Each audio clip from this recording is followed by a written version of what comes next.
Hello बच्चों, welcome to the my YouTube channel Educational Point. तो स्वागत है आपका मेरे इस नए वीडियो में। आज हम लेके आए हैं आप लोगों के लिए कुछ इम्पॉर्टेंट अभिक्रिया जो कि क्लास 10th के बच्चों के लिए विज्ञान के जो पेपर देने वाले हैं उनके लिए बहुत ही हेल्पफुल है। जो बच्चे यूपी बोर्ड का एग्ज़ाम देने वाले हैं 4 मार्च को जिन बच्चों का एग्ज़ाम है वो इस वीडियो को ज़रूर देखें। महत्वपूर्ण 10 अभिक्रियाएं हैं जो कि आपके बोर्ड एग्ज़ाम में पूछी जाने वाली हैं और कई एग्ज़ाम में भी पूछे गए हैं। तो चलिए देखते हैं एक एक अभिक्रिया के परिभाषा के साथ उसके एग्जाम्पल्स। पहला है सबसे अभिक्रिया ऊष्माक्षेपी अभिक्रियाएँ। ठीक है,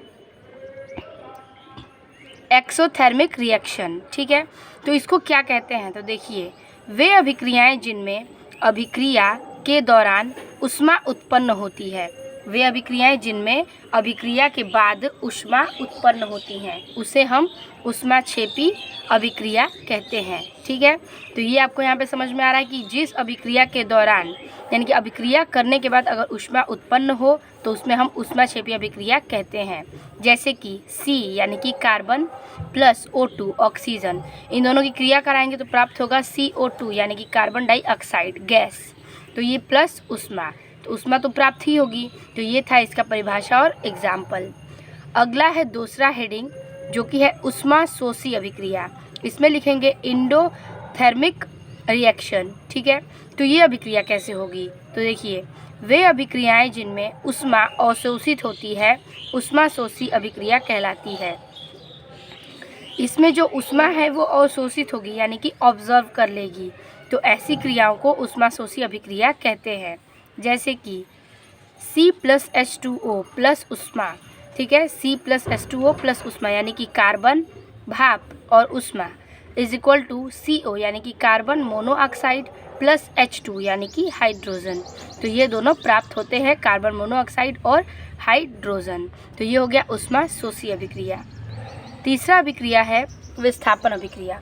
विस्थापन अभिक्रिया बहुत ही इजी और कई बार पूछे गए प्रश्न है, तो इससे समझ लीजिए।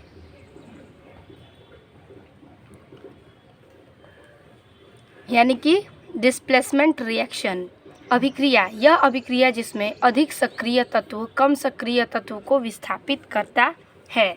ये जो अभिक्रिया है उसमें अधिक जो सक्रिय तत्व हैं वो कम सक्रिय तत्व को विस्थापित कर देता है, इसे ही विस्थापन कहते हैं। उदाहरण में Zn यानी कि जिंक प्लस CuSO4 यानी कि कॉपर सल्फेट, इसकी क्रिया कराएंगे दोनों की तो प्राप्त होता है ZnSO4 यानी कि जिंक सल्फेट प्लस Cu यानी कि कॉपर। अब देखेंगे हम अपना चौथा प्रश्न।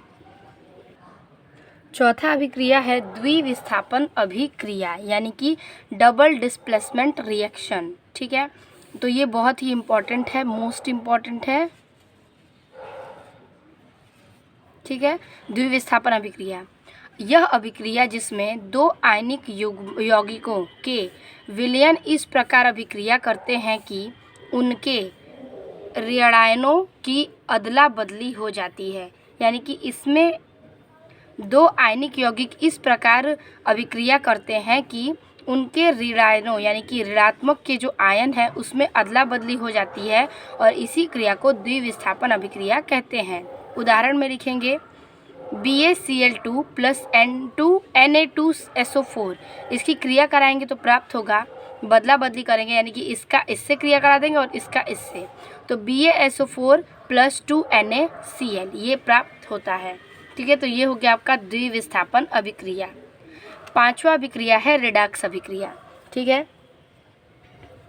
रिडॉक्स अभिक्रिया हेडिंग करेंगे और इस प्रकार से इसकी क्रिया है कि अभिक्रिया जिसमें एक पदार्थ ऑक्सीकृत होता है तथा साथ ही अन्य पदार्थ अपचयित होता है उसे रिडॉक्स अभिक्रिया कहते हैं। ठीक है, इसमें जो पदार्थ हैं वो ऑक्सीकृत करके एक साथ ही अन्य पदार्थ अपचयित करते हैं जिसे रिडॉक्स अभिक्रिया कहते हैं। उदाहरण में लिखेंगे 2H2S plus SO2 is equal to प्राप्त होगा 3S प्लस 2H2O यानी कि सल्फर प्राप्त होगा और जल बाहर निकल जाएगा। ये था आपका हाइड्रोजन सल्फाइड और यहाँ पर आपके एक हाइड्रोजन की हानि होती है और ऑक्सीकरण करता है और ऊपर इस क्रिया में होता है आपको ऑक्सीजन की हानि और ये अपचयन करता है। अगर ऑक्सीजन की हानि होती है तो ये अपचयन करेगा और हाइड्रोजन की हानि करेगी तो ये आक्सीकरण होगा। तो ये था रिडक्स अभिक्रिया। छठवां अभिक्रिया है संयोजन अभिक्रिया। ठीक है, संयोजन अभिक्रिया में क्या लिखना है, तो इसमें हम लिखेंगे कि यह अभिक्रिया जिसमें दो या दो से अधिक, ठीक है, अभिकारक मिलकर एक उत्पाद बनाते हैं। इस अभिक्रिया में दो या दो से अधिक अभिकारक मिलकर एक उत्पाद बनाएंगे जिसे संयोजन अभिक्रिया कहते हैं। उदाहरण 2Mg + O2 = 2MgO। ठीक है, ये मैग्नीशियम है और ये ऑक्सीजन है और बन के प्राप्त होता है मैग्नीशियम ऑक्साइड। तो यही था संयोजन अभिक्रिया कि अगर दो या दो से अधिक पदार्थ मिलकर एक ही उत्पाद बनाए तो उसे संयोजन अभिक्रिया कहते हैं। सातवां टॉपिक है आपका वियोजन अभिक्रिया। ठीक है, तो वियोजन अभिक्रिया देखिए, जब कोई पदार्थ किसी अभिक्रिया के बाद दो या दो से अधिक उत्पाद प्रदान करता है। जब कोई भी उत्पाद यानी कि पदार्थ किसी भी अभिक्रिया के बाद यानी कि अभिक्रिया पूर्ण करने के बाद अगर दो या दो से अधिक उत्पाद बनाते हैं तो हम उसे अभिक्रिया को वियोजन अभिक्रिया कहते हैं। यहाँ पे कह रहा है कि अगर कोई पदार्थ है और वो अभिक्रिया के बाद दो या दो से अधिक उत्पाद बनाता है तो उसे हम वियोजन अभिक्रिया कहते हैं। एग्जाम्पल में 2H2O यानी कि जल लेंगे और इसकी क्रिया का मतलब करेंगे तो ये दो खंडों में बढ़ जाएंगे यानी कि अधिक पदार्थ में बढ़ जाएंगे तो हो जाएगा 2H2 यानी कि हाइड्रोजन + O2 ऑक्सीजन। तो ये हो गया वियोजन अभिक्रिया का एग्जाम्पल। आपके सारे एग्जाम्पल्स जो हैं बहुत ही आसान तरीके से मिलेंगे। अगर आप ये लिखते हैं तो आपके नंबर नहीं कटने वाले हैं, पूरे नंबर इस पर दिए जाएंगे। आठवां हेडिंग है उदासीनीकरण अभिक्रिया। यह वह अभिक्रिया है जिसमें अम्ल और क्षार क्रिया करके एक लवण और जल का निर्माण करते हैं। ठीक है, जो भी वो प्राप्त करेंगे एक लवण और जल ही प्राप्त करेंगे और ये एक अम्ल और क्षार की क्रिया से उत्पन्न होते हैं। ठीक है, तो उसे हम उदासीनीकरण अभिक्रिया कहते हैं। ये है आपका HCl अम्ल, NaOH क्षार, प्राप्त होता है आपको लवण और जल। ठीक है, सबसे इजी एग्जांपल है HCl अम्ल + NaOH क्षार = प्राप्त होता है आपको लवण यानी कि NaCl + जल H2O। अगर आप ये याद करते हैं तो भी आपको ये याद हो जाएगा डेफिनेशन की यह वह अभिक्रिया है जिसमें अम्ल और क्षार क्रिया करके एक लवण और जल का निर्माण करते हैं। नौवां है समजातीय श्रेणी।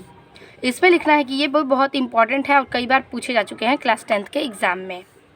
कार्बनिक यौगिकों की एक ऐसी श्रेणी जिसमें सदस्यों के रासायनिक गुण समान होते हैं।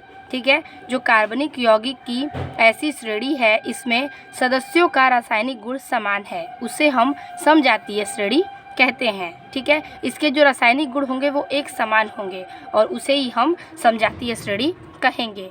उदाहरण में लिखेंगे एल्केन एक समजातीय श्रेणी है और एल्केन के जितने रूप हैं आप वो लिख सकते हैं, जैसे कि मीथेन, इथेन, प्रोपेन और यौगिक आते हैं। ठीक है, तो एल्केन के जितने रूप के समूह हैं आप उसको एग्जाम्पल में दे सकते हैं। तो ये था समजातीय श्रेणी। अब लास्ट देखेंगे हम साबुनीकरण अभिक्रिया। ये बहुत इंपॉर्टेंट है, साबुनीकरण सिद्ध करने के लिए भी पूछे जाते हैं। तो हम इस अभिक्रिया में आपको समझा दे रहे हैं, बाकी आगे हम देखेंगे। तो हेडिंग है साबुनीकरण अभिक्रिया। वसा या तेल को ऐसी मजबूत क्षार के साथ गर्म करके जो रासायनिक अभिक्रिया होती है यानी कि जो वसा है और तेल, ठीक है, वसा यानी फैट और तेल को किसी मजबूत क्षार से यानी कि क्षार के साथ गर्म करके जो रासायनिक अभिक्रिया प्राप्त करते हैं उसे साबुनीकरण कहते हैं।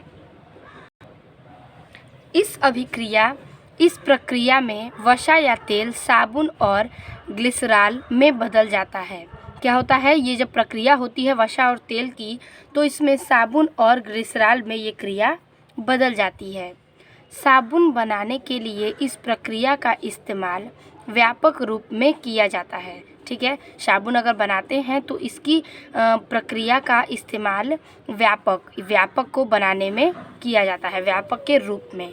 तो ये था साबुनीकरण की अभिक्रिया। इस प्रकार से आपके 10 अभिक्रिया बहुत ही इम्पोर्टेंट जो थे मैंने आपको इस वीडियो में बता दिए। इस वीडियो को आप तक पहुंचाने के लिए मैंने ये लिखा है। वीडियो अच्छी लगी हो तो लाइक, कमेंट और शेयर कीजिएगा। इस 10 अभिक्रिया को आप एक बार पढ़ के ज़रूर जाइएगा और अपने दोस्तों को भी इस वीडियो को शेयर कीजिए ताकि उन तक भी ये वीडियो पहुंच सके। वीडियो अच्छी लगे तो लाइक, कमेंट और अपने दोस्तों को शेयर कीजिए और चैनल पर नए तो चैनल को सब्सक्राइब कीजिए। तब तक के लिए धन्यवाद।